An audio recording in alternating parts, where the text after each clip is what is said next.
पूरी दुनिया में आपने भगवान शिव को हमेशा नंदी की सवारी करते देखा होगा, लेकिन भारत में एक ऐसी जगह है जहां महादेव नंदी पर नहीं बल्कि एक मेंढक की पीठ पर सवार हैं। इतना ही नहीं, यहाँ नंदी बैठे हुए नहीं बल्कि अपने प्रभु को देखने के लिए खड़े हैं। कहते हैं इस मेंढक मंदिर में मांगी गई मुराद कभी खाली नहीं जाती। लेकिन आखिर एक राजा को मेंढक का मंदिर क्यों बनाना पड़ा?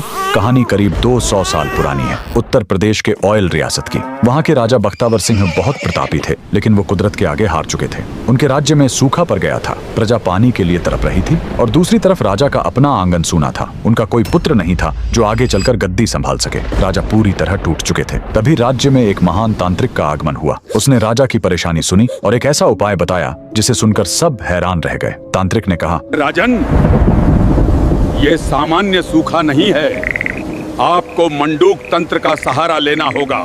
मेंढक ही वो जीव है जो बादलों को बुलाता है। आपको एक ऐसा मंदिर बनवाना होगा जो मेंढक की पीठ पर टिका हो। राजा ने तांत्रिक की बात मान ली। निर्माण शुरू हुआ, लेकिन इसमें सीमेंट या चूने का इस्तेमाल नहीं किया गया। इस मंदिर को अमर बनाने के लिए पत्थरों को औरत की दाल और गुड़ के पेस्ट से जोड़ा गया। जमीन से 100 फीट ऊपर एक विशाल पत्थर के मेंढक की आकृति बनाई गई और उसी के ऊपर यह भव्य मंदिर खड़ा किया गया। मंदिर तो बन गया, लेकिन प्राण प्रतिष्ठा के लिए राजा खुद नर्मदा नदी से पवित्र नर्मदेश्वर शिवलिंग लेकर आए। और फिर वही हुआ जिसका सबको इंतजार था। जैसे ही पूजा शुरू हुई, आसमान में काले बादल छा गए और राज्य में झमाझम